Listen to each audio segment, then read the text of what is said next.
A silent witness watches from a chapel wall. It has seen 1,000 years of whispered prayers and hidden fears. We are about to read its story.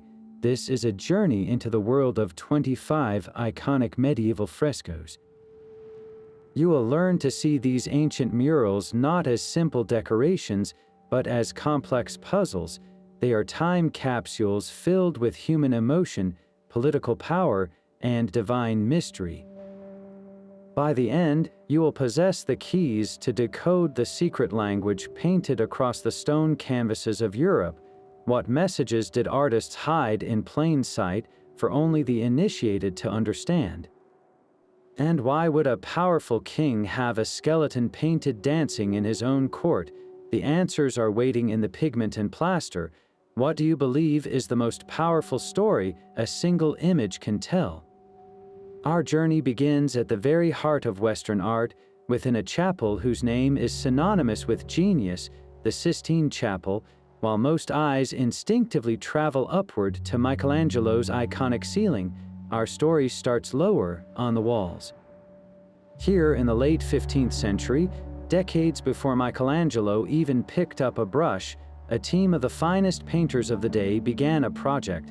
They were commissioned to cover the vast walls with a cycle of frescoes, and the southern wall was dedicated to one theme, the ultimate divine reckoning, the Last Judgment.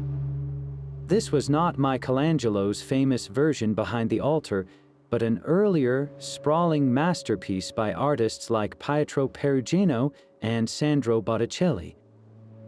Think of it as the first draft of a cosmic story, painted while the world was still, in many ways, medieval.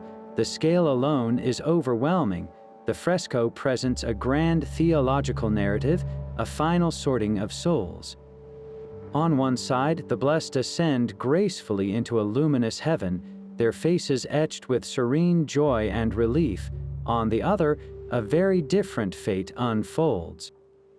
The damned are dragged into a chaotic, fiery abyss, their expressions twisted in eternal despair. This was not subtle imagery. It was a powerful, visceral message intended for the papal court and the thousands of pilgrims who would visit. It served as a stark reminder, a divine warning painted in brilliant pigment and plaster. Every cardinal, every diplomat, every sinner kneeling in that chapel would see their potential future laid bare on the wall. But the true mystery of this fresco is not just in its scenes of heaven and hell. It lies in its unfinished conversation with history. These early sections, completed around 1480, established the visual language and the monumental ambition for the entire chapel. When Michelangelo was commissioned decades later to paint the ceiling, he was not working on a blank slate.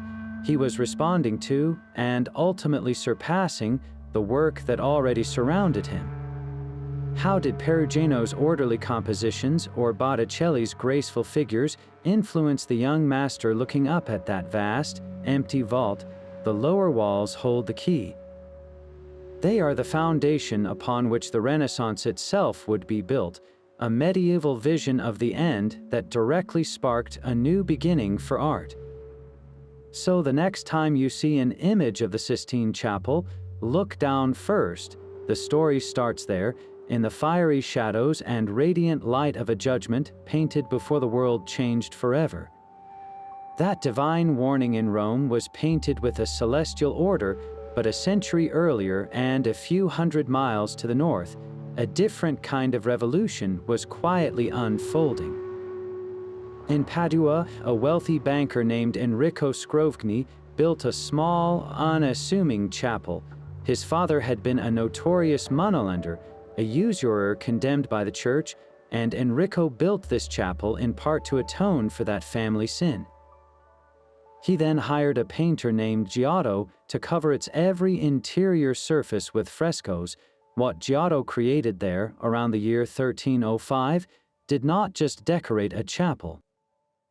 It changed the very language of seeing. The Scrovegni chapel is the moment when art turned from symbol to story, from icon to human experience. The entire cycle tells the life of Christ and the Virgin Mary, but one scene stands as its emotional heart, the Lamentation. Before Giotto, figures in such scenes were often stiff, hieratic, floating against golden backgrounds. Their grief was a symbol, not a feeling. Look at Giotto's Lamentation. The body of Christ has been taken down from the cross and lies across the lap of his mother, Mary. Her face is not a mask of serene sorrow. It is a portrait of devastating, raw loss as she cradles her son. Around them, the disciples do not stand in orderly rows. They bend, they crumple, they wail. One throws his arms back in a gesture of pure anguish. Another hides his face in his hands. Even the angels in the sky are not calm observers. They twist and cry out, their grief mirroring the human tragedy below. This is the mystery and the brilliance of Giotto. He achieved this not through words, but through a radical new technique. He used light and shadow to model his figures, making them feel solid, weighty, and three-dimensional. He arranged them on a shallow, rocky landscape that gives the scene a tangible sense of place. The diagonal line of the hill leads our eye directly to the faces of Mary and Jesus, focusing all the world's sorrow on that single, intimate point. This was not just a painting about faith, it was an instruction in empathy. For Enrico Scrovegni and every visitor, the message was profound. The chapel built for atonement presented the ultimate story of sacrifice and human compassion. To seek forgiveness, one must first understand the depth of feeling, the cost of love, and the true weight of loss. Giotto taught them how to feel it by making divinity heartbreakingly human. With that emotional blueprint laid down, artists now had a new power. But what happens when that power is used not for a biblical story, but to depict an entire hidden world of faith, one that dared to challenge the church itself? Giotto taught the world to feel the profound humanity of the divine, but in the shadow of an unimaginable catastrophe, art asked a far darker question. What is the value of that humanity when death arrives for everyone without mercy or distinction? In the Campo Santo Monumentale of Pisa, a wall holds the answer, and it is terrifying. Known as the Triumph of Death, this monumental fresco, painted around 1350, is a chilling panorama born from the ashes of the Black Death. The central figure is not a saint or an angel, but Death herself. She is depicted as a horrific, winged hag, her flesh decaying and taut over bone, soaring through the air with an enormous scythe. Her gaze is vacant, her purpose absolute. Below her unfolds a chaotic world in its final moments. In one section, a group of elegant nobles, dressed in fine silks, lounge in a garden, seemingly oblivious. They are playing music, conversing, enjoying the pleasures of life, but just beside them, Death's scythe is already falling.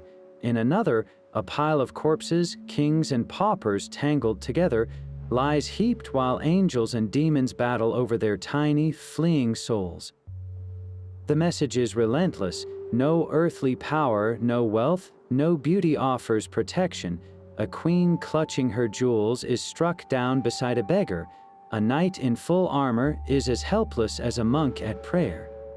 This is the great medieval mystery of the fresco. In the years immediately following a plague that wiped out half of Europe, why would a community commission such a horrifying, graphic reminder? Was it merely a memento mori, a simple reminder that we all must die, or was it something far more complex, a desperate form of social commentary painted directly onto the wall of a cemetery? The artist, often thought to be Buonamico Buffalmacco, seems to be doing more than warning about the afterlife. He is holding a mirror up to a shattered society. The fresco critiques the vanity of the aristocracy, the false comfort of worldly pleasures, and the stark equality found only in the grave. It is a visual scream of trauma, a way for a community to process the incomprehensible by giving it a face, a form, and a terrifying, sweeping narrative. To stand before it is to feel the collective panic and philosophical despair of a century. If death makes all human hierarchies meaningless, What, then, is left to believe in? The answer would be found not in a scene of horror, but in one of astonishing, luminous grace. The horror of peace's triumph of death presented a world without order, a society stripped of all meaning. But in the heart of Siena, just a few decades earlier, artists offered a powerful, hopeful alternative. They painted a detailed blueprint for how to build a society worth saving. High on the walls of the Palazzo Pubblico, Siena's town hall, Ambrogio Lorenzetti created something unprecedented. Between 1338 and 1339, he covered an entire room with frescoes that had nothing to do with heaven, hell, or biblical history. This was a secular masterpiece, a visual instruction manual for good rule titled The Allegory of Good and Bad Government. The fresco is split into two starkly contrasting visions. On one wall, the personification of good government, a wise elder dressed in Sienese black and white, sits enthroned. Surrounding him are the virtues of justice, peace, and fortitude. This is not just symbolic. The painting flows directly into a breathtaking panoramic view of a city and its countryside under this benevolent rule. This cityscape is a revelation, the first true landscape painting in Western art since the fall of Rome. We see a thriving, ideal Siena. Citizens in fine clothes dance gracefully in a sunlit piazza. Merchants conduct honest business in a bustling market. Builders carefully work on a new tower.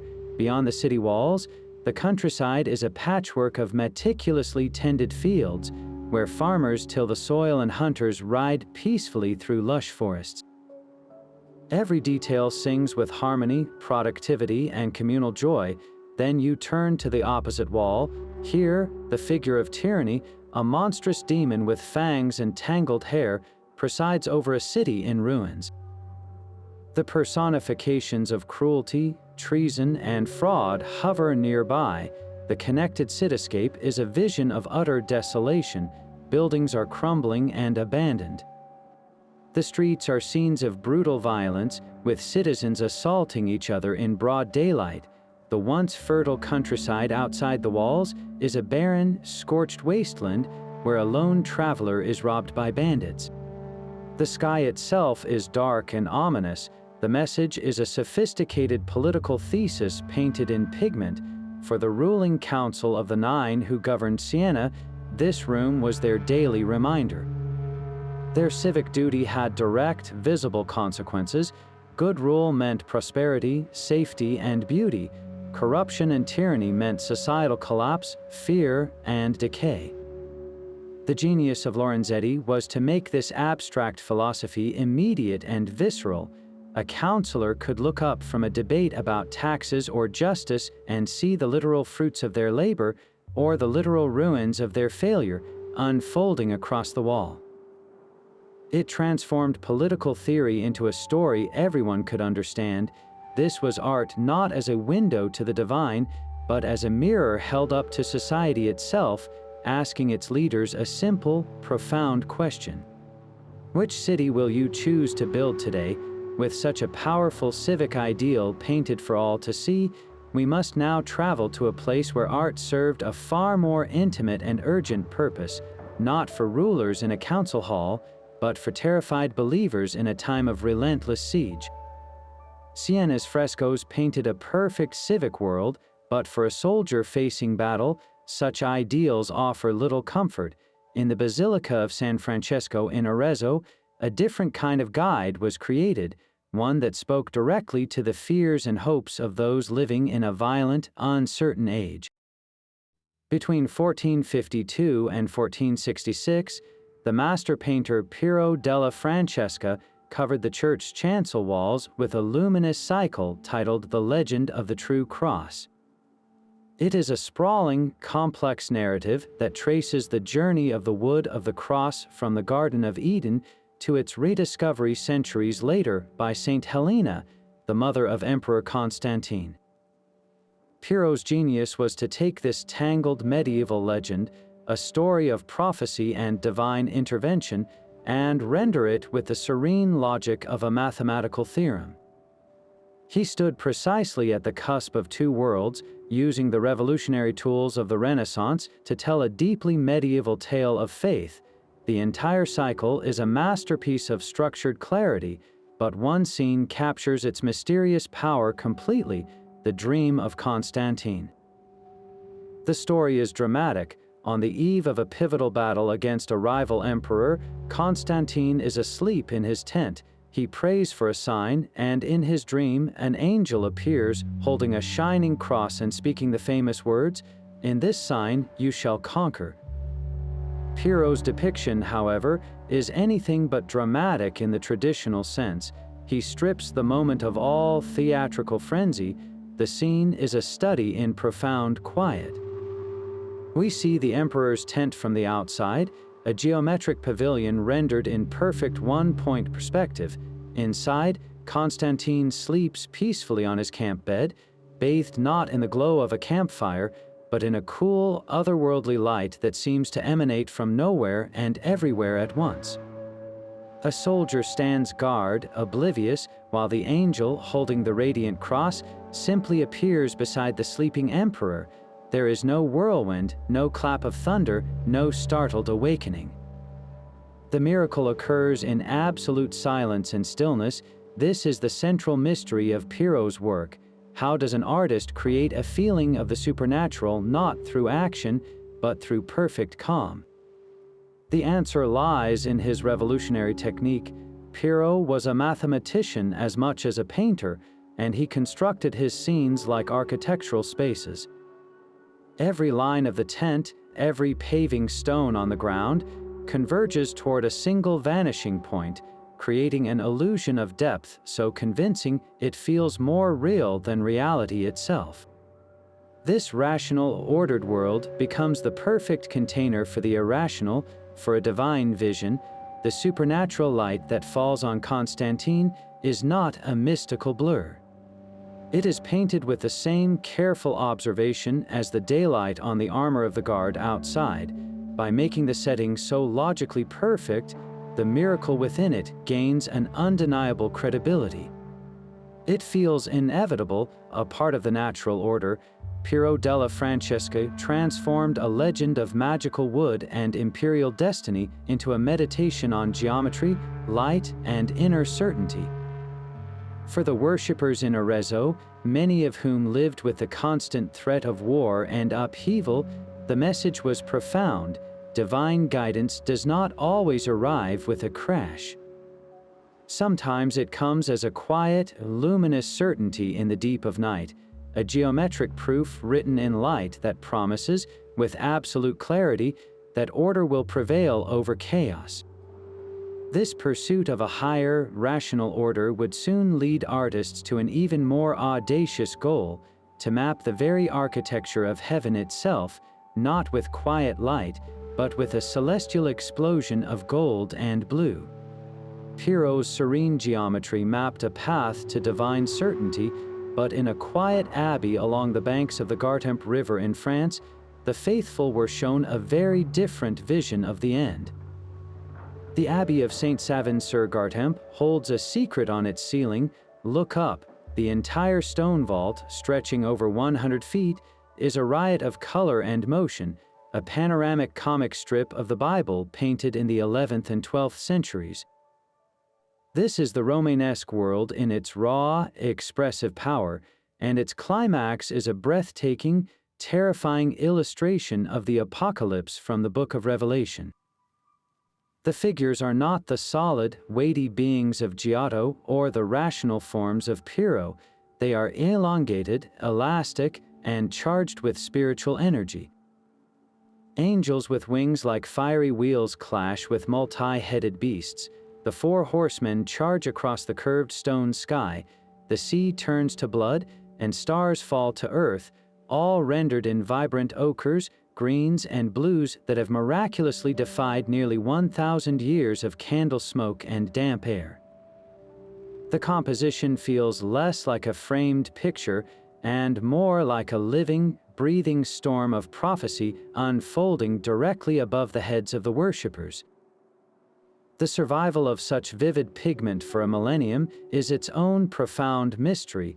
The answer lies partly in the abbey's remote location, sparing it from the iconoclastic fury of later wars, and in the remarkable quality of the original mineral-based paints, bonded perfectly with the fresh plaster. But the greater mystery is its purpose. In an age when few could read the Latin words of Scripture, this vault was a monumental sermon in paint. The illiterate congregation did not need a priest to translate the terrors of the end times. They could simply gaze upward and feel it, the chaos of the battling angels, the grim judgment of the risen dead, the final triumph of the heavenly Jerusalem. These were not abstract concepts. They were visceral experiences, a divine narrative written in a universal language of color, form, and visceral emotion. The Vault of St. Savin was a spiritual cinema, projecting the ultimate story of cosmic conflict and redemption onto the very architecture of heaven. It asked every peasant and pilgrim who entered a single, urgent question, one that echoes long after the last trumpet's blast fades from the painted sky. Where will you stand when the final battle is painted not on stone, but across the world itself? That celestial battle on the ceiling of a French abbey was painted for a community of monks, but in the heart of a royal capital, a different kind of sacred object served a king. Tucked away within Westminster Abbey in London is a survivor, a silent witness to a monarch's ambition and a nation's turbulent faith. It is called the Westminster Readable, and it is a masterpiece of fragile beauty that defied destruction. Created around 1270 for the high altar of the abbey, this is not a fresco on a wall, but a panel painting on wood. Yet in its grandeur, its purpose, and its visual language, it speaks the same sacred tongue as the great mural cycles of the continent. It was the glittering focal point of the most important church in England, commissioned by King Henry III as the centerpiece of his lavish rebuilding of the abbey. To stand before it today is to see medieval light captured in amber. The entire surface is a symphony of precious materials. Backgrounds of gold leaf are tooled with intricate patterns in gesso, a technique that makes the light dance. Within this radiant field, scenes from the life of Christ are set like jewels in a crown, and indeed, real jewels, or their breathtaking imitation adorn the work. Artists used molded glass paste, colored with metallic oxides, to create dazzling cabochon gems of ruby, emerald, and sapphire blue, set into miniature architectural frames. We see Christ performing miracles like the healing of the blind man and central panels depicting his passion. The figures are elegant, elongated, and serene, their faces calm and idealized amidst the surrounding splendor. This object of such exquisite craft holds two enduring mysteries. The first is the simple miracle of its existence. During the English Reformation in the 16th century, a fervent wave of iconoclasm swept through churches. Statues were decapitated, stained glass smashed, and paintings whitewashed or burned. The Readable should have been fuel for a bonfire, yet it survived. Historians believe it was perhaps hidden away, or maybe even repurposed, turned around to face a wall, its painted surface forgotten and protected by sheer obscurity. It was rediscovered centuries later, damaged but profoundly intact, a ghost from a more opulent age of faith. The second mystery lies in the hands that made it. The style is refined, courtly, and deeply influenced by the Gothic art of Paris and the French royal court. Was this the work of English craftsmen trained in the latest continental fashion, or did King Henry III, who had deep French connections and a taste for the most sophisticated art, import master painters directly from Paris? The answer is lost, but the Readable itself is a clear statement. For Henry, this was not just an altarpiece, it was a tool of royal piety and political theater. In a nation where the church and the crown were inextricably linked, this glittering panel proclaimed the king's devotion, his wealth, and his direct line to divine favor. It focused the eyes of every courtier, bishop, and pilgrim on a vision of heaven that was orderly, radiant, and unquestionably aligned with the throne. While kings used art to project divine authority, a very different story was being told in the private chapels of merchants, where the mysteries of faith took a startlingly personal and tangible turn. Gold and devotion shimmer across another wall in Siena's town hall, but here the tone shifts from civic instruction to celestial coronation. Just a few steps from Ambrogio Lorenzetti's panoramic ideal city, Simone Martini unveiled his masterpiece in 1315. It is called the Maestà, a word meaning majesty, and it is exactly that. This fresco is not a narrative, it is an audience with heaven itself. The Virgin Mary, immense and regal, sits enthroned upon a magnificent Gothic canopy. On her lap rests the Christ child, who raises a hand in blessing. They are not alone. They are surrounded by a shimmering court of saints and angels who press in from all sides, their faces turned in rapt adoration toward the central pair. The entire composition is a symphony of the Sienese Gothic style, defined by its elegance, its lyricism, and its breathtaking delicacy. Simone Martini's lines are not drawn. They are sung. The drapery of the robes falls in graceful, rhythmic folds that seem to sway to a silent, sacred music. The faces of the figures are not portraits of individuals, but ideals of serene beauty, with almond eyes, slender noses, and faint, otherworldly smiles. And everywhere there is gold. Gold leaf covers the background in a solid, luminous plane, a visual representation of the eternal, divine light of paradise. It is pressed into intricate patterns on the halos and the throne, catching the candlelight and making the entire wall appear to glow from within. This lavishness was a statement of supreme devotion, but the true mystery of the Maestà is found not in its beauty, but in its address. It was painted on the wall of the Sala del Mappamondo, the very chamber where Siena's governing council, the Council of the Nine, conducted the city's most important secular business. Why place a monumental icon of the Virgin here, in the heart of political power? The answer is a masterstroke of medieval propaganda. Siena had long claimed the Virgin Mary as its special patron and protector. By commissioning this fresco for their own council hall, the rulers of Siena were making a direct, public declaration. They were placing their city-state under the literal gaze and governance of the Queen of Heaven. Every political decision, every treaty, every debate about war or trade happened in her sacred presence.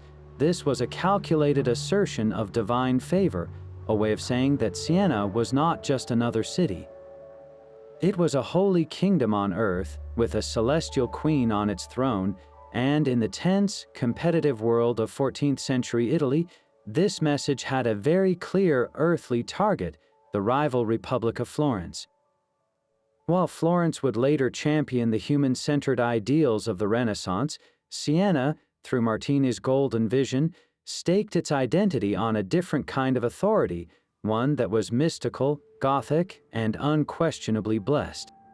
It was a spiritual shield painted in gold and azure, proclaiming to all rivals that this city and its fate were watched over by heaven's own court. A golden queen ruled Siena's council hall, but in a small village church in Croatia, a very different sovereign held court. In 1474, a painter named Vincent of Castave covered the walls of the Church of St. Mary in Baram with a chilling and captivating procession. It is one of the most complete and powerful surviving examples of the danse macabre, the dance of death. This is not a scene of battle or plague, but a grimly cheerful parade. A chain of figures, each representing a different rank in medieval society, is led by a grinning, fleshless partner, the Pope in his tiara, the Emperor with his crown, the Cardinal in red robes, the wealthy merchant, the knight in armor, the young mother, the laborer. They all join hands with their skeletal escorts. Each pair dances in a relentless line toward an open grave, their steps a macabre parody of a festive roundelay. The genius of Vincent of Castave lies in the intimate, local details. These are not generic archetypes, the merchant's fine clothes, the farmer's tools, the specific cut of a noble's tunic, all reflect the world just outside the church doors. This makes the message terrifyingly personal. The skeleton leading the Pope does not argue theology, it simply takes his hand and invites him to dance. The skeleton with the emperor offers no deference to his crown. The universal, democratic punchline is inescapable. No amount of prayer, wealth, power, or youth grants an exemption from this final, equalizing partner. After the repeated horrors of the Black Death, this theme swept across Europe, and its purpose was twofold. On one level, it was a stark memento mori, a warning against worldly pride and vanity. Why cling to earthly status when a dancing skeleton awaits everyone? But on another, deeper level, this fresco offered a strange, almost comforting solidarity. In a rigidly hierarchical society where your birth determined your entire life, the dance of death presented a radical idea. In the end, everyone shares the same journey. The peasant and the Pope hold the same bony hand. This was not just a threat, it was a bizarre form of community, a promise that the great, fearful unknown was not a lonely path, but a dance we all must learn. The skeletons are not monsters of violence, they are guides, impatient and ironic, but guides nonetheless. They look their partners in the eye, as if sharing a dark joke about the futility of human pretense. To stand in that small Croatian church is to feel the unsettling power of that joke, a reminder painted in a time of recurring mortality that the final dance is the one thing we truly have in common. High on a remote desert mountain, the path to heaven is a ladder of terror and hope.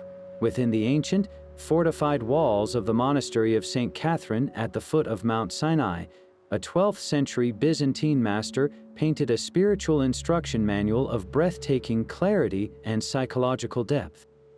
This is the heavenly ladder of divine ascent, or the ladder of paradise. The composition is deceptively simple. A golden ladder stretches from the lower edge of the painting diagonally upward toward a radiant figure of Christ, who waits in a circle of heaven at the top. Monks in simple brown habits climb the rungs, their faces etched with determination and exhaustion, but this is no peaceful ascent. The true drama unfolds around them. Winged demons, grotesque and furious, swarm the ladder. They do not merely threaten, they actively assault the climbers. With hooks and snares, they try to pull the monks from their precarious perch. Each demon represents a specific sin or temptation. One demon of vanity holds a mirror, another of gluttony clutches a feast. The sin of sloth tries to lasso a monk who has stopped climbing. The painting is a map of the inner life of an ascetic, a visual representation of the constant, grueling battle between spiritual aspiration and human failing. The higher a monk climbs, the fiercer the demons become, and some climbers are shown tumbling headlong into a dark abyss below, their hopes shattered. The mystery of this fresco is bound to its location.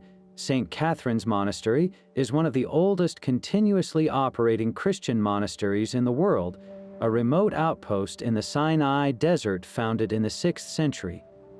Its isolation was its protection. While wars and iconoclastic movements ravaged the art of the Byzantine Empire, this latter remained untouched, a perfect snapshot of medieval monastic thought preserved in dry desert air. For the monks who lived and prayed beneath it, this was not merely a decoration, it was a meditative tool, a daily mirror. As they engaged in their rituals of prayer, fasting, and manual labor, they could look to the wall and see their own internal struggles externalized. The latter taught that the pursuit of holiness was not a gentle pilgrimage, but a perilous climb, a vertical war where every rung represented a victory over a specific weakness. It offered no promise of easy grace, only a stark truth. Salvation required the endurance to keep climbing, even as hooks snagged at your robes and the abyss waited below.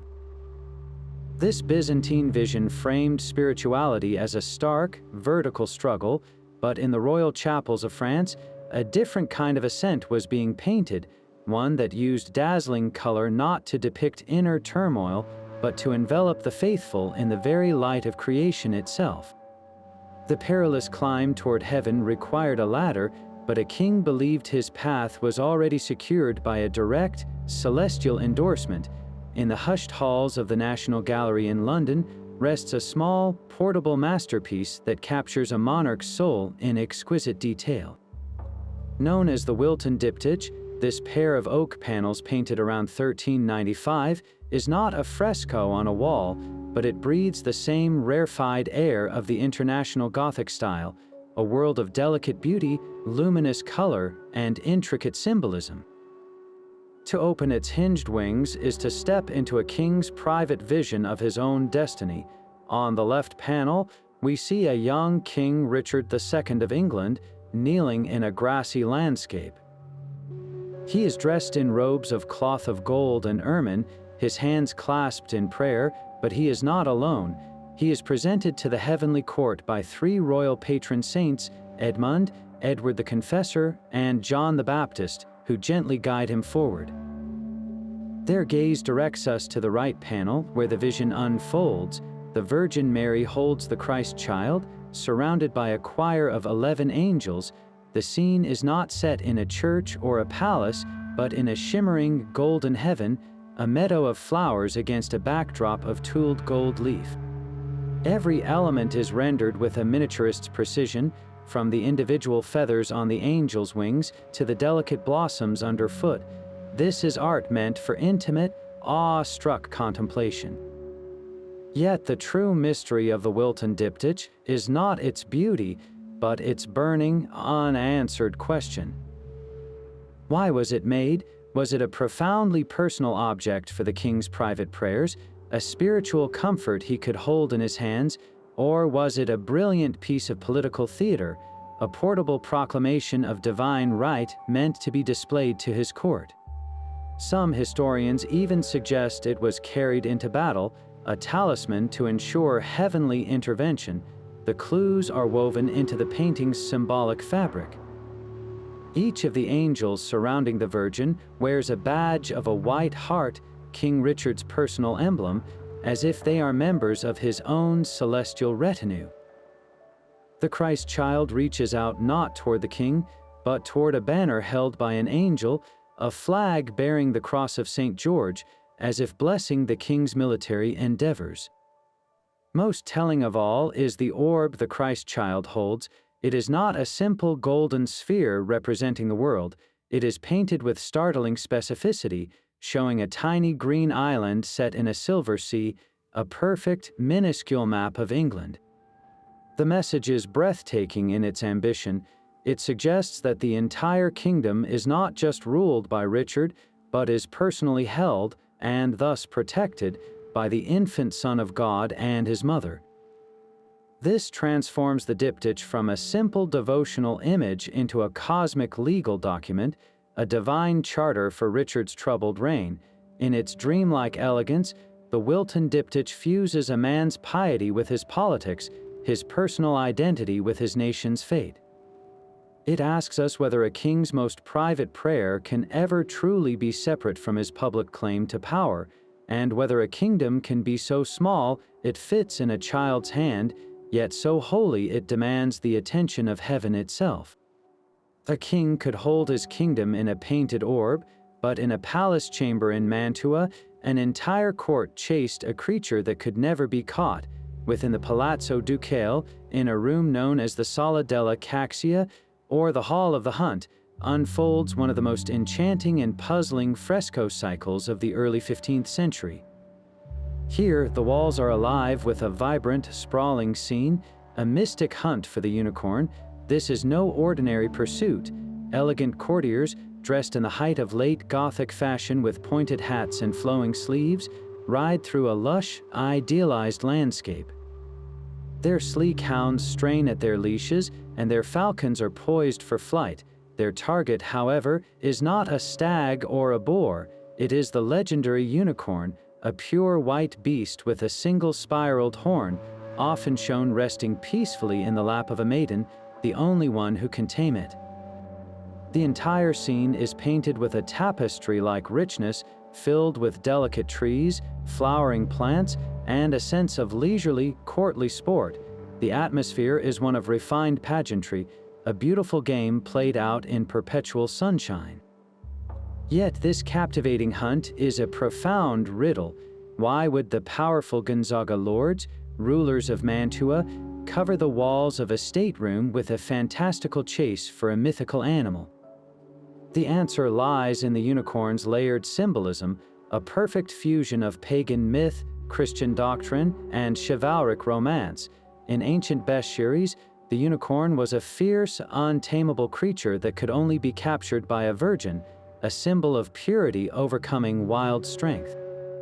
Medieval theologians eagerly adopted this image, seeing in it a clear allegory for Christ, the pure and powerful Savior who was captured through the Incarnation, born of the Virgin Mary. For the knights and ladies of the Gonzaga court, the unicorn also represented the ideals of courtly love, an object of noble pursuit that tested a knight's virtue and dedication. The fresco cycle, therefore, was far more than decoration. It was sophisticated entertainment and moral instruction rolled into one. As the Gonzaga family and their guests dined or conducted affairs in this hall, they were surrounded by a story that flattered their intellect and their piety. It showed them as participants in a noble, symbolic quest, aligning their worldly court with higher spiritual truths. The hunt on the wall was a mirror, reflecting their own cultivated identity, a ruling family that valued learning, art, and the complex, playful language of allegory. It speaks to a late medieval world where reality and symbol were intimately woven, where a painted beast in a garden could contain the mysteries of faith, the protocols of love, and the pride of a dynasty. What does it mean when a ruler's power is expressed not through scenes of battle, but through the graceful, endless pursuit of a beautiful idea? The unicorn hunt was a courtly allegory, but in a humble convent in the mountains, a far more urgent drama unfolded around a shared meal. In the convent of Sant'Antonio in El Aquila, a city nestled in the rugged Abruzzo region, a local master named Andrea Delitio painted his version of the Last Supper around 1470. This is not Leonardo da Vinci's famous, balanced composition from Milan. This is something raw, immediate, and charged with electric emotion. Delitio captures the precise, heartbreaking instant after Christ's announcement.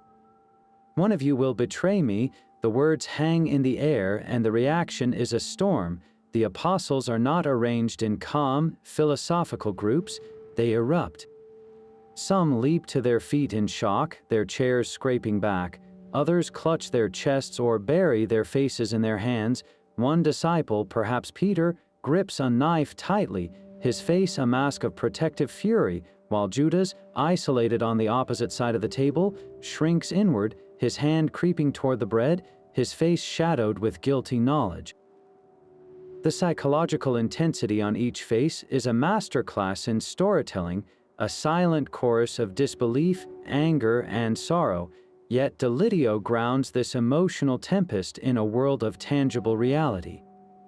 The table is not a symbolic platform, it is a sturdy wooden trestle laden with a detailed still life, plates of fish, a carafe of wine, and broken bread that feels like you could reach out and take a piece.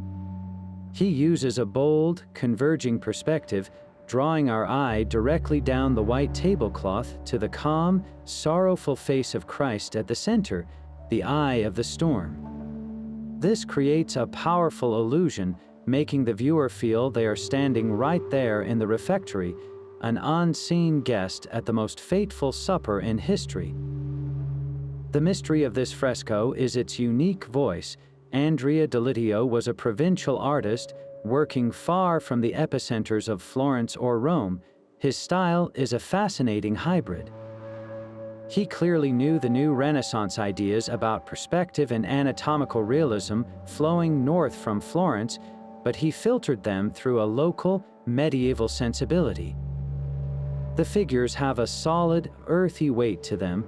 Their emotions are not idealized but visceral and direct, reflecting a tradition of storytelling that valued impact over perfect grace. This blending created something powerful and distinct, a regional masterpiece that speaks of a vibrant artistic life flourishing outside the famous capitals. Its survival is its own miracle. L'Aquila sits in a seismically active zone, devastated by earthquakes for centuries, including a catastrophic one in our own time. That this fragile pigment and plaster has endured, offering us a window into the heart and skill of a local master, is a testament to both chance and resilience. It reminds us that the medieval world was not a monolith dictated by a few famous cities. It was a tapestry of countless local schools, each weaving the grand narratives of faith with the threads of their own landscape, their own traditions, and their own profound understanding of human drama. The raw emotion of a provincial Last Supper reminds us that sacred stories were told everywhere, but one place became the beating heart of a new visual language for all of Europe. High in the hills of Umbria, the Basilica of San Francesco in Assisi holds a cycle of frescoes that did not just decorate a church, they rewrote the rules of how to tell a holy story. Painted in the upper church beginning around 1290, the life of St. Francis unfolds across the nave in a series of panels that feel less like icons and more like windows into a living world. Tradition attributes these revolutionary works to the young Giotto and his workshop, though scholars have debated the precise hand of the master for centuries. Yet the mystery of authorship fades before the undeniable impact of the paintings themselves. Before this cycle, saints were often depicted as remote, hieratic figures performing miracles against golden backgrounds. The frescoes in Assisi did something radical. They grounded sanctity in soil, stone, and human emotion. They presented Francis not as a distant celestial being, but as a man you might have met on the road, his life a series of relatable, tangible moments. The most iconic of these is perhaps the simplest. In the scene known as St. Francis preaching to the birds, we see the saint humbly bending toward a flock gathered on the ground. He is not high on a pulpit addressing a human crowd. His congregation is a group of common birds who listen with attentive, almost personified focus. A tree bends gently overhead, and a brother stands witness nearby. The composition is calm, the colors soft, and the feeling is one of profound, quiet intimacy with all of creation. This was the essence of the Franciscan message, a love for God expressed through a direct, personal love for the natural world. Giotto and his workshop captured that essence not with symbolic grandeur, but with narrative clarity and psychological depth. They used architectural elements to create shallow stage-like spaces, solid rocks and trees to anchor the scenes, and faces that register a range of recognizable feelings, from devotion to surprise to sorrow. This human-centered approach made the recently canonized saint's life immediately accessible. For the thousands of pilgrims flooding into Assisi, these frescoes were a spiritual biography they could read without words. They could walk the length of the church and follow Francis from his renunciation of wealth, to his receiving of the stigmata, to his death and ascension, each step feeling vivid and true. The Assisi cycle became the prototype, the visual template for sanctity for generations to come. It proved that holiness could be found in a gesture of kindness toward a bird, and that the most powerful sacred art does not lift us out of our world, but reveals the divine shining through its very texture. The quiet drama of a sacred supper gives way to the lively rhythm of the turning year. High in the Castello del Buon Consiglio in Trento, within a tower called Torre Aquila, The walls tell a story of time itself. Painted in the early 15th century for the prince-bishop who ruled this Alpine region, this cycle is a secular masterpiece. It is the zodiac and the labors of the months. Here you will find no saints, no angels, no scenes of judgment or martyrdom. Instead, the frescoes unfold like a beautifully illustrated calendar, a panoramic poem dedicated to the pleasures of the court and the toil of the countryside. Each arch frames a single month, pairing the celestial sign of the zodiac with a vivid, earthly activity. The scenes are a documentary in paint. For January, we are indoors, where elegantly dressed nobles feast warmly by a roaring fireplace, sheltered from the snow-covered landscape visible through a window. By May, the court has taken to the fields for the sport of hawking, their fine horses and colorful robes, a splash of movement against the spring green. Come September, the focus shifts entirely to the essential work of the vineyard, where peasants carefully harvest fat clusters of grapes, their faces shaded by broad hats. The delight of these frescoes is in their breathtaking specificity. You can see the cut of a noblewoman's sleeve, the design of a saddle, the tools used for pruning trees or threshing grain. This is not a generic ideal, but a meticulous record of a particular place and time, a snapshot of the social order and seasonal rituals of the late medieval Tyrol. The mystery lies in their purpose within a prince-bishop's castle. Why devote an entire chamber to such worldly themes? The answer signals a subtle but profound shift. While religious art still dominated, powerful patrons like this bishop were beginning to commission works that celebrated their own world, their authority, their leisure, their management of the land. This cycle is a statement of enlightened rule. It shows the bishop as a steward of both the celestial order, represented by the zodiac, and the earthly cycle of production that sustained his realm. It acknowledges the dignity of labor and the beauty of seasonal change, framing human life as a harmonious part of a natural, cosmic pattern. To walk through the Torah Aquila is to step out of the church and into the sunlight, to feel the chill of January's fire and the warmth of August's harvest, and to understand that for a late medieval ruler, paradise was not only in the next world, but also in the perfectly ordered, beautifully detailed world right outside his castle window. The ordered beauty of the seasons in Trento celebrated a world in harmony, but in the heart of Poland, a single sacred image carries the scars of a nation's turbulent soul. Within the fortified walls of the Jasna Gora Monastery in Sistine, the focus is a revered panel painting known as the Black Madonna. While the icon itself is the star, its power is magnified by the medieval frescoes that surround it in the Chapel of Our Lady, creating an immersive world of legend and miracle. The story of the image is a foundational mystery. Tradition claims it was not painted by a medieval artist, but by St. Luke the Evangelist himself on a tabletop made of cedar wood from the Holy Family's own home. This divine origin story, that the portrait was created from life, elevates it from a work of art to a sacred relic, a direct window to the Virgin. Its journey to Poland is a tale of epic travel, said to have been discovered in Jerusalem, taken to Constantinople, and finally gifted to a Polish prince in the 14th century. The visual identity of the icon is unforgettable. The Virgin's face, darkened by centuries of candle smoke and veneration, is serene yet solemn, with two parallel slashes on her right cheek. These scars are not accidents of time. They are central to the legend, said to have been inflicted by Hussite raiders who stormed the monastery in the 15th century.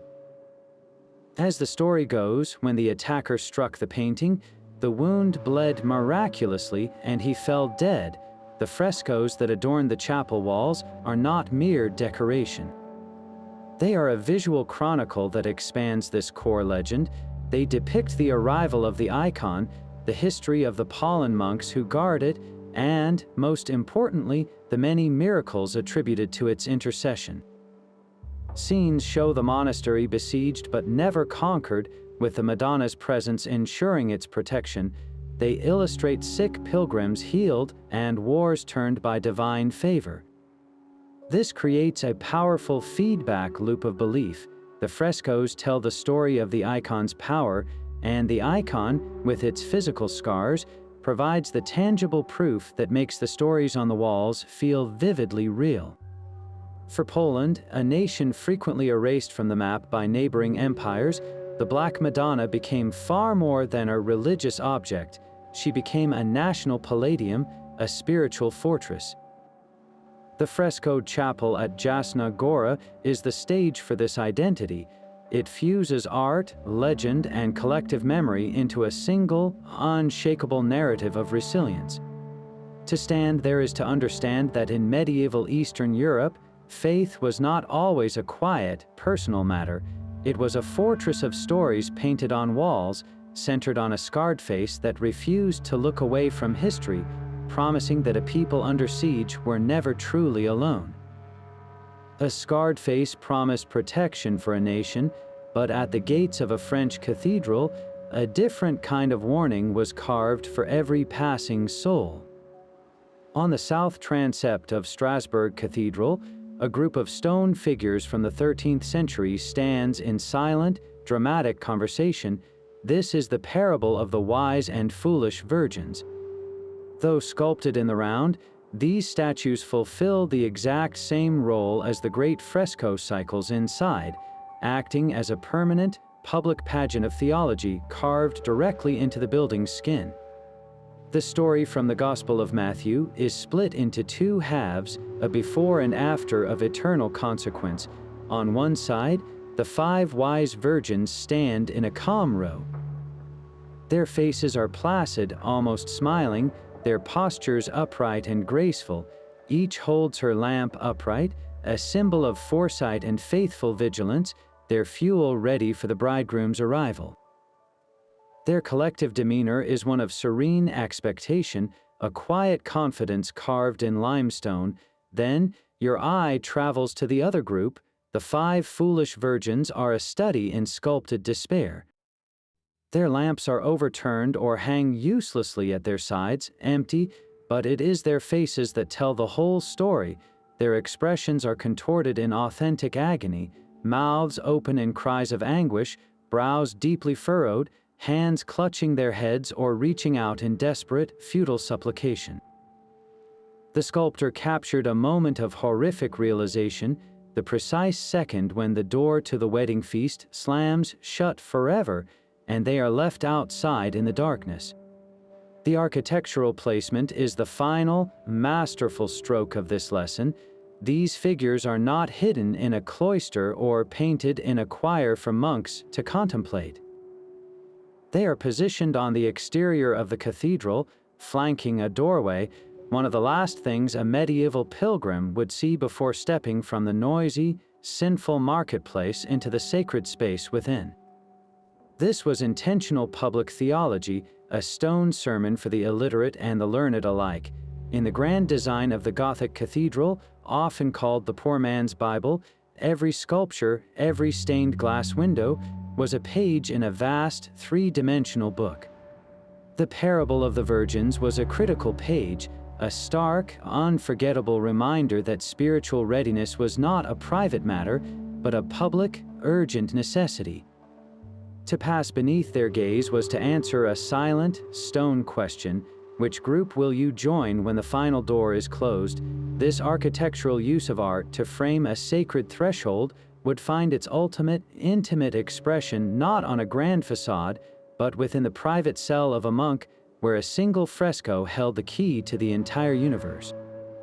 The stone sermon at Strasbourg's door warned of a final, closed gate, but within the octagonal walls of Parma's baptistry, that gate is flung wide for all to see.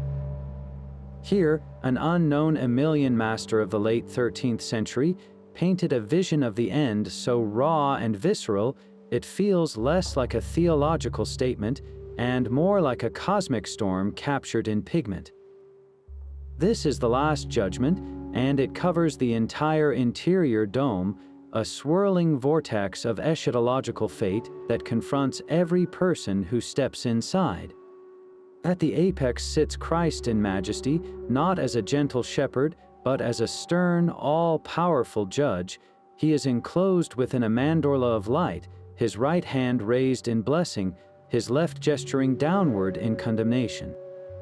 Radiating from him in orderly, concentric circles are the ranks of the saved, apostles, martyrs, and virgins, their faces serene as they are welcomed into a geometric, star-studded heaven. But the eye is irresistibly drawn downward to the base of the dome. There, the composition fractures into chaos. A gaping helmet, a monstrous bestial jaw, swallows a river of damned souls. Demons painted with a grotesque, almost playful imagination torment sinners with inventive cruelty. One demon saws a condemned soul in half, another forces a glutton to eat serpents. The imagery is direct, folkloric, and terrifyingly immediate. The mystery of this fresco lies in its startling contrast.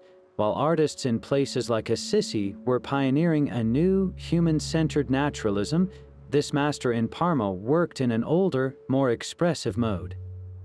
The figures are not modeled with subtle shadow, they are defined by bold outlines and intense, emotional force. This gives the scene a raw, urgent power, as if the artist's primary goal was not aesthetic refinement, but to make the terror and glory of the afterlife feel absolutely real and unavoidable. And that is precisely the point of its location. This is not a cathedral for sermons or a palace for politics. This is a baptistry, the architectural embodiment of spiritual rebirth. Every infant brought here for christening, every adult entering the faith, would look up and understand the weight of the covenant they were entering. The fresco framed the entire Christian journey, from the cleansing waters below to the celestial court above, with the stark consequences of sin painted in unforgettable detail. It was a lifelong reminder, baked into the very site of one's spiritual beginning, that the path from the font led ultimately to this moment of final reckoning. If the journey starts with a promise under this dome, where does it lead for those who seek not a public judgment, but a private, mystical union with the divine? The stark choice painted in Parma's dome framed a public theology of judgment, but at the very entrance to a French cathedral, a quieter, more profound lineage was being carved in stone. The west portal of Chartres Cathedral, known as the Royal Portal, presents a silent assembly of figures from the mid-12th century. These are not frescoes, but column statues, yet they function with the same narrative power, a stone fresco that establishes a sacred genealogy for an entire kingdom. Flanking the three doorways, elongated kings, queens, and prophets from the Old Testament stand with impossible grace. They are fused with the architecture itself, their bodies as slender and vertical as the columns they adorn, their drapery falling in rhythmic, parallel folds that echo the fluting of the stone. Their faces are serene, idealized, and detached, gazing out with an eternal calm that seems to transcend the bustling world of the pilgrims passing beneath them. They depict a royal court of heaven, figures like Solomon, Sheba, and the ancient prophets, forming a visual bridge between the Old Testament and the New Covenant celebrated within the cathedral. But here lies the enduring mystery woven into their limestone forms. Who are they, truly? The labels are biblical, but the faces and crowns feel pointedly contemporary. Many historians see in these serene monarchs not just symbols, but subtle portraits of the Capetian kings and queens of France who ruled when Chartres was being rebuilt after a fire. This ambiguity is the point. The statues perform a brilliant act of political theology. They blur the line between biblical archetype and living ruler, suggesting a direct, divine lineage. They proclaim that the French monarchy was not a mere earthly power, but the latest chapter in a sacred story that began with the kings of Israel. This is the dawn of the Gothic style, a moment when architecture itself became a comprehensive sacred text. The portal is its preface, each statue is a chapter, each arch a verse, all pointing inward toward the luminous space of the nave, a space that represented both the heavenly Jerusalem and the Kingdom of France. The Church, in sculpting these figures, was effectively sanctioning royal authority, wrapping the crown in the mantle of Scripture, and the crown, in supporting the cathedral's construction, was aligning its destiny with the divine order. To pass through the royal portal was to walk through a stone argument, an unspoken lesson that in this kingdom, spiritual and temporal power were two pillars of the same glorious, heaven-pointing structure. A stone lineage at Chartres sanctified a public kingdom, but one emperor sought a private heaven to guard his most sacred treasures. Perched high on a cliff in the Bohemian forest, Karlstegen Castle was not built for war or courtly spectacle. Holy Roman Emperor Charles IV constructed this fortress with a singular, profound purpose. It was a divine vault, a spiritual stronghold designed to house the most precious relics of the empire, including the imperial crown jewels. And at its sacred heart, in the Chapel of the Holy Cross, the walls themselves become a shimmering army of saints. Here, around 1360, the painter known as Master Theodoric executed a cycle unlike any other. The frescoes depicting the life of the Virgin and a vast assembly of saints are not flat paintings. They are created using a technique of raised gesso, where the plaster ground is built up into low relief before the rich, jewel-like pigments are applied. The result is astonishing. The figures have a tangible, almost sculptural presence. They seem to step out from the walls, their halos and robes catching the flickering candlelight, creating a world of solid, glowing icons. This is not the narrative flow of Giotto or the logical space of Piero. This is a collected vision, a mystical gathering. Over 120 individual panels fill the chapel, each saint a portrait of serene, powerful intensity.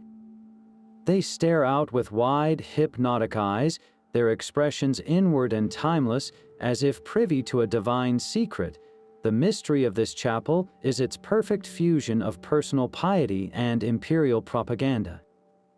For Charles IV, this was his private spiritual fortress. The chapel was located at the very core of the castle's most fortified tower, accessible only by a steep, narrow stairway. To enter was to leave the earthly realm behind and step into a mirrored heaven.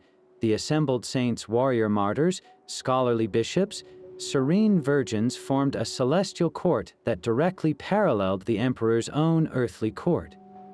They were his divine retinue, an eternal army of intercessors sworn to protect not just his soul, but his empire and its sacred regalia.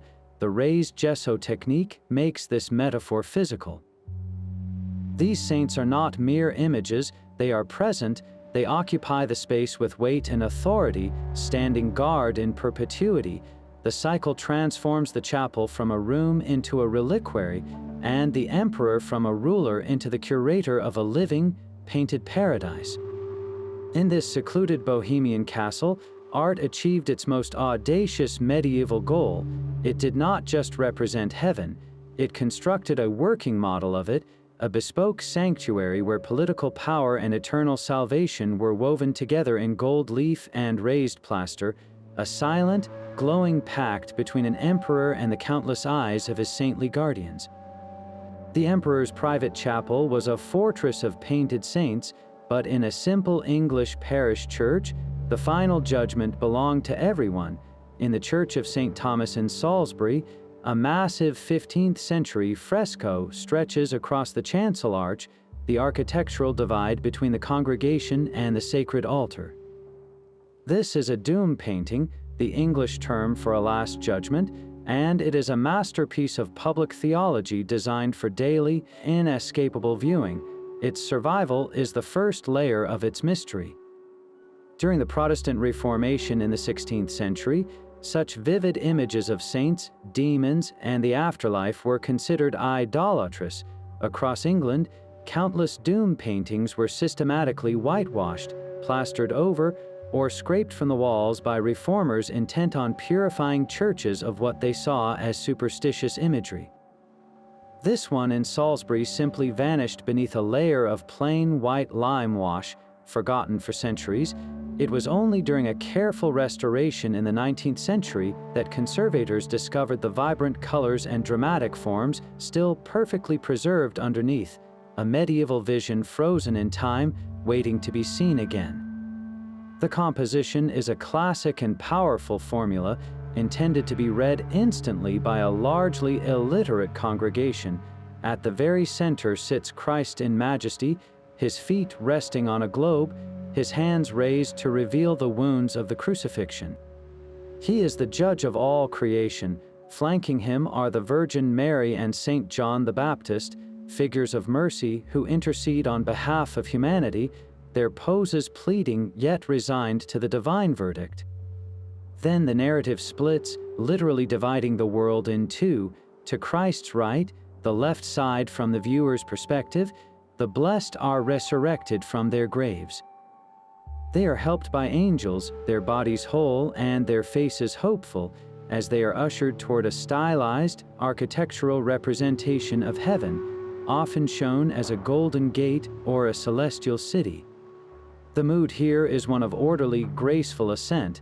The opposite side tells a very different story. To Christ's left, chaos reigns. Here, the damned are dragged, pushed, and herded by grotesque, gleeful demons. These monsters are painted with a folk art imagination, part animal, part nightmare, their sole purpose to torment and corral the condemned. The fresco does not shy from the visceral details. Sinners are hooked, bound, and hauled toward the gaping, monstrous jaws of the Helmuth, a literal beast of the abyss waiting to consume them for eternity. The entire scene is a study in contrast, a spiritual map where every parishioner could chart their own potential destination. This was not art for art's sake. Its location was a deliberate pastoral strategy, positioned directly over the arch. The doom was the last thing worshippers saw as they left the nave after Mass, stepping from the sacred ritual back into their daily lives. It served as a constant, vivid reminder that every action, every thought, and every sin would be weighed on this final day. The message was clear and personal. The path to the Golden Gate required adherence to church doctrine, participation in the sacraments, and moral living. The path to the Helmuth was paved with disobedience and vice. In an age without widespread literacy or visual media, this painting was a weekly sermon in pigment, a tool for social cohesion and spiritual guidance that made the abstract concept of judgment terrifyingly immediate. It asked a question that echoed long after the parishioners had returned to their homes and fields. When you stand before that chancel arch in your own final hour, which side of the divide will claim you? That stark choice between a golden gate and a gaping Helmuth was painted for a settled parish, but on the very frontier of the Christian world, an entire monastery wears its faith as a brilliant, defiant skin. In the green foothills of the Romanian Carpathians, the monastery of Voronet rises like a vision from a medieval dream. Consecrated in 1488, its crowning glory was added nearly 60 years later, in 1547. On that day, master painters covered the entire western facade with a sweeping, vibrant narrative cycle, transforming the stone building into a colossal, illuminated manuscript open to the sky. This is the legend of St. George, and it is bathed in a color so singular it has given its name to an entire shade, Voronet blue. The scene captures the climactic moment of the saint's most famous deed. Mounted on a powerful white horse, St. George, clad in the armor of a Roman soldier, drives his lance deep into the throat of a coiled, monstrous dragon. The princess he has saved stands calmly nearby, her hand resting on a leash attached to the beast, a symbol of the pagan world now tamed by Christian valor. The composition thrums with a dynamic, almost folkloric energy. The horse rears, the dragon twists in its death throes, and the saint's cloak billows dramatically, all set against that astonishing, deep cerulean background. This blue is not a mere backdrop, it is a presence, a luminous field that seems to radiate a sacred light, making the fiery reds, earthy ochres, and gleaming whites of the figures pop with vivid intensity. The style is a fascinating fusion, a late medieval blend of Byzantine grandeur and local, almost rustic, storytelling. The figures have the solemn, large-eyed gravity of icons, yet the action feels immediate and direct, as if taken from a village tale told by firelight. This unique synthesis creates the fresco's first layer of mystery. How did artists in this remote Moldavian principality achieve such a confident, hybrid visual language? The answer lies in its purpose as frontier art. Voronezh stood in a region perpetually under threat, caught between the powerful Catholic Kingdom of Hungary to the west and the expanding Ottoman Empire to the east. These exterior frescoes were a bold, public declaration. For the illiterate local population, they were a catechism in the sun and rain, visually preaching the triumph of good over evil, of sanctity over sin, and of Orthodox Christianity over other faiths. For any foreign envoy or potential conqueror approaching, the message was equally clear. This was a fortress of a different kind, its walls armored not with stone, but with unshakable belief, painted in colors so brilliant they seemed to shout their faith across the valleys. Yet the deepest mystery is locked in the pigment itself. The recipe for Voronezh blue has been lost. Modern science has identified its base as azurite, a copper mineral, but the specific binders and application techniques that have allowed this color to withstand over 450 years of harsh Carpathian winters, scorching summers, and relentless humidity remain a secret. The color has not just faded, it has matured, gaining a unique, lapis-like depth that no modern reproduction can match. This durability feels like a miracle in itself, a final, silent testament from the anonymous masters. They created more than a painting, they gave their culture a permanent, azure soul, a colored shield that turned a monastery wall into the most persuasive argument a threatened people could make, that some beauty is so resilient, it can stare down history itself without ever blinking. That defiant blue on the frontier walls of Voronezh declared faith through brilliant color, but in the quiet refectory of a Florentine convent, faith was being rebuilt with compass and rule. Andrea del Castagno's Last Supper, painted around 1447 for the nuns of Santa Polonia, is not a scene of erupting emotion or rustic detail. It is a vision of sacred geometry, a ceremony of silence held within a perfect, rational world. Castagno takes the same pivotal moment, the instant after Christ announces his betrayal, and strips it of all theatrical frenzy. Instead, he constructs a profound drama using the newest intellectual tool of his age, the science of linear perspective. The setting is not a humble upper room, but a grand, classical loggia. Its receding marble floor tiles, its coffered ceiling, and its elegant Corinthian pilasters all draw our eye with mathematical precision toward a single vanishing point located just behind the head of Christ. This architectural shell feels less like a building and more like a diagram of divine order, a slice of the heavenly Jerusalem made tangible on a convent wall. The apostles are not men of flesh and blood in a state of panic. They are monumental figures, carved from stone and shadow, their postures solid and their expressions grave. They are arranged like statues along a long, narrow table, their reactions internalized, a quiet storm of contemplation rather than outward grief, and then, across that table, sits the key to the entire composition, Judas. Castagno isolates him completely, while the other apostles gather closely with Christ on the near side of the table. Judas sits alone on the opposite side, physically and spiritually severed from the group.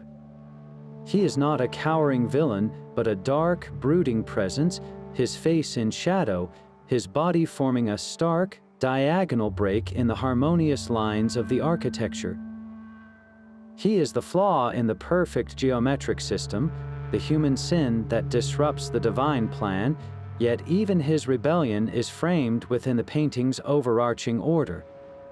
This is the great innovation and mystery of Castagno's fresco. In the heart of 15th century Florence, where humanist scholars were rediscovering the laws of the ancient world, sacred art was undergoing a parallel revolution.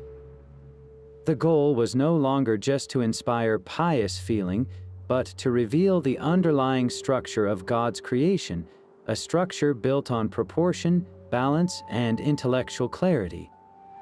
The emotional power of the scene comes not from wailing disciples, but from the chilling tension between the flawless, rational space and the one figure who exists outside its moral harmony.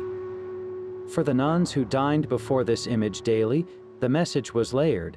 They were witnessing the most sacred of stories framed by the most advanced thought of their time, a reminder that faith and reason were not enemies, but two paths leading to the same profound truth. The fresco asked them to contemplate a quiet question, one that would define the Renaissance itself. Can the architecture of heaven be drawn with human tools? And if so, what does that say about the mind that holds the compass?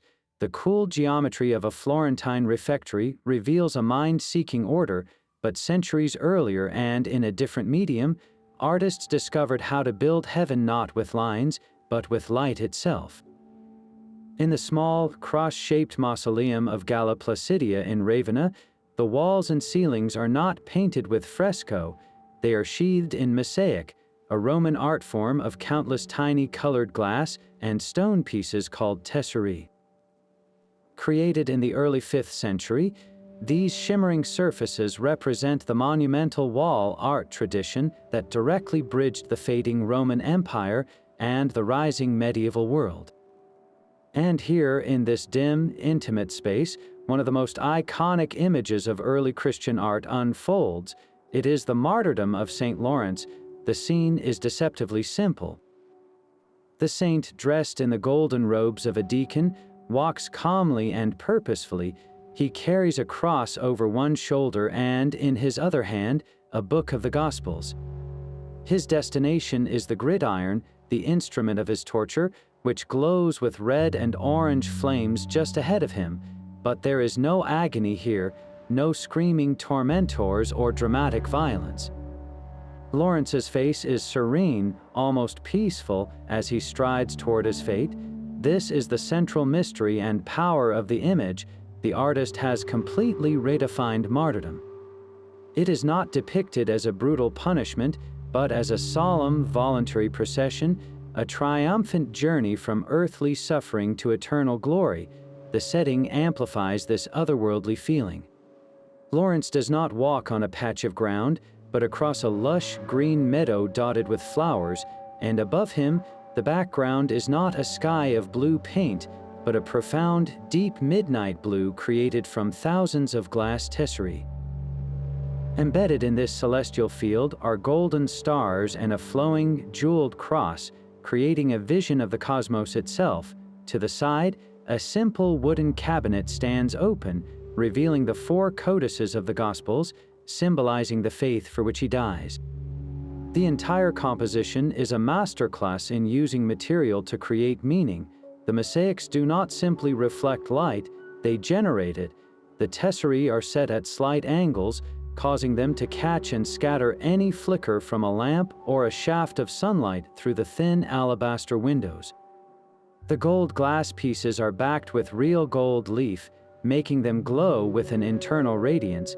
This transforms the small mausoleum from a stone building into a spiritual capsule, a space that feels suspended between earth and heaven. For a visitor in the 5th century, standing in that quiet, glowing chamber, the message was overwhelming. The suffering and chaos of the crumbling Roman world outside the invasions, the political instability, the very real threats of violence were not the final truth.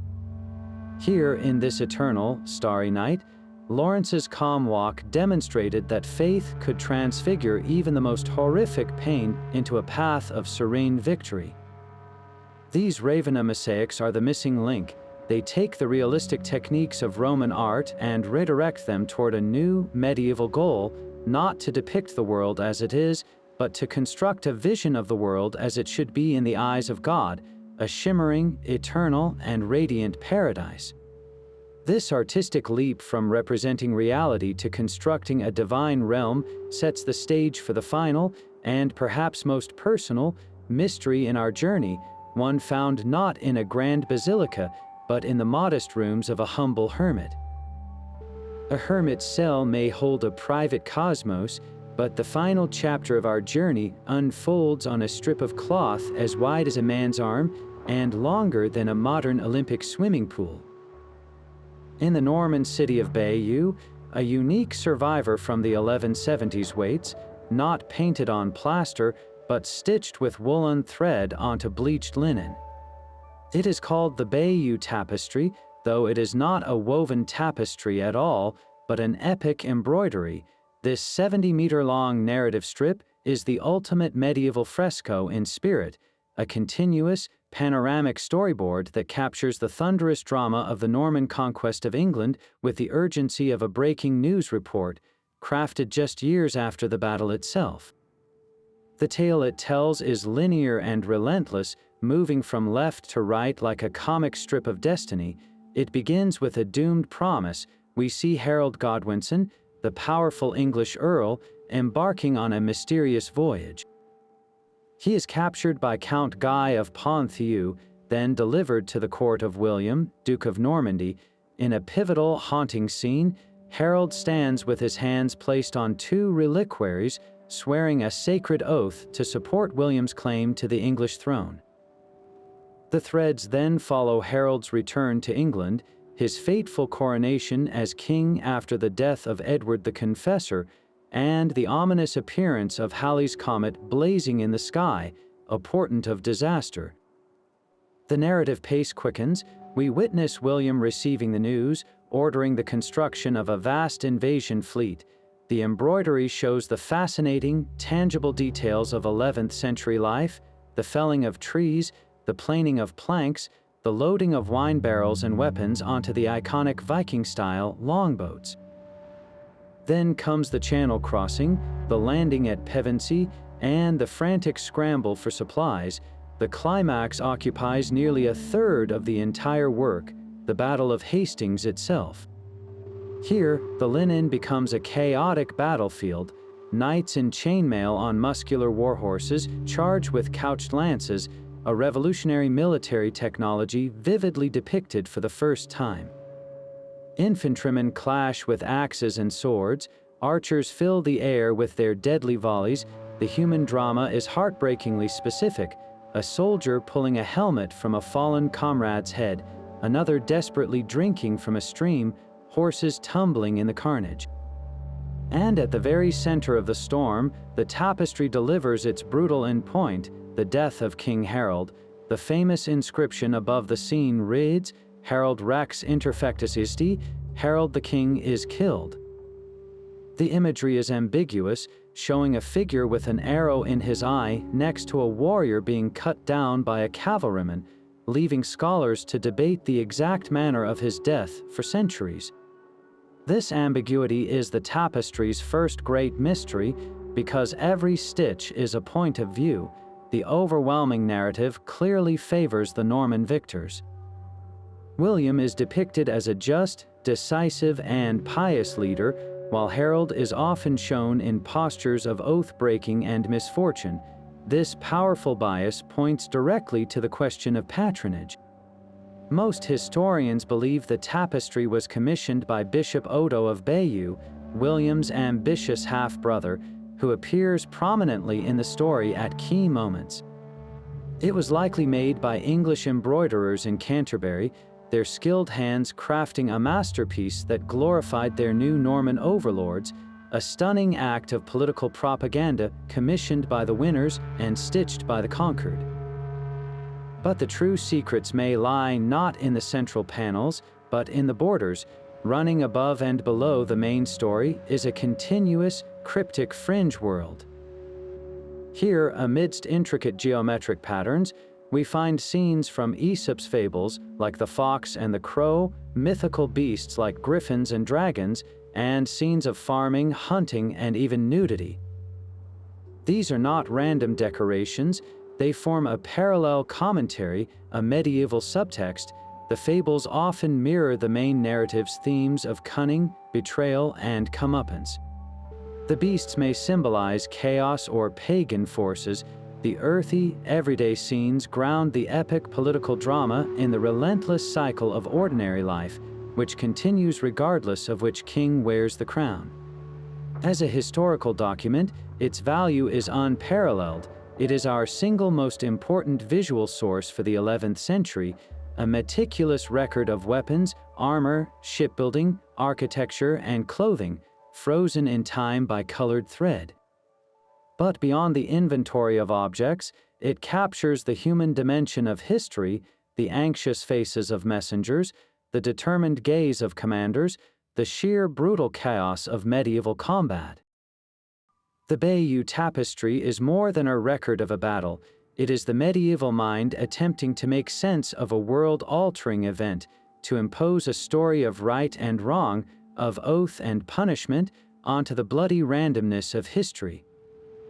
It concludes our journey because it embodies everything we have explored: narrative power, hidden bias, exquisite craftsmanship, and the desperate human need to explain our place in the story, whether with a brush on wet plaster or a needle-piercing linen. The threads of the Bayeux Tapestry, stitched with conquest and cunning, bring our journey full circle. We have traveled from the fiery shadows of a cosmic judgment to the quiet geometry of a Florentine supper, from a king's private golden vision to the defiant blue shield of a frontier monastery. These 25 iconic works are not a collection of isolated masterpieces. They form a single, sprawling conversation across centuries, a testament to a time when walls were never silent. They were the loudest voices in the room, speaking in a universal language of pigment and plaster. For the vast majority of people who could not read the Latin of Scripture, these frescoes were the living Bible. They were the nightly news, the political cartoon, the moral fable, and the window to paradise, all rolled into one brilliant, continuous narrative. Think of the purpose behind each brushstroke. In Siena, art was civic propaganda, a detailed blueprint for good government painted to guide the decisions of rulers. In Pisa, it was a scream of collective trauma after the plague, a terrifying memento mori for a shattered society. For Emperor Charles IV at Karlsruhe, it was a personal spiritual fortress, a bespoke heaven of raised gesso and gold to guard his sacred relics. And for the humble pilgrim in Assisi or the nervous parishioner in Salisbury, it was a direct line to the divine, a map of salvation and a warning of damnation painted across the very architecture of their faith. Each fresco solved a human problem, whether it was how to teach, how to rule, how to atone, or how to hope, and within each solution lies a lingering mystery. It might be a technical secret, like the lost recipe for Voronet blue that defies centuries of weather. It could be a hidden symbol, like the tiny map of England in the Christ child's hand in the Wilton diptych, claiming a kingdom for heaven. Often, it is a political message woven into sacred imagery, like the celestial endorsement of French kings carved into the stone of Chartres, or the Norman justification for conquest embroidered in Bayeux. But perhaps the greatest mystery of all is the simplest, the enduring power of human creativity itself. Against all odds, through damp, reformation, war, and neglect, these stories in color have persisted. They are triumphs of imagination over oblivion, so the next time you walk into an old church, a castle hall, or even a museum gallery, do not just glance at the walls. Pause, look closer, that faded patch of pigment, that figure in the corner, that strange symbolic detail. They are not decorations, They are fragments of a conversation that has been going on for 1,000 years. They are an invitation. You might just find a story waiting to be told, a mystery waiting to be pondered, a voice from the medieval world still speaking, if only we learn how to listen. What is the most fascinating medieval artwork you have ever encountered? Share your own discoveries in the comments below, and join us as we continue to unravel the many mysteries of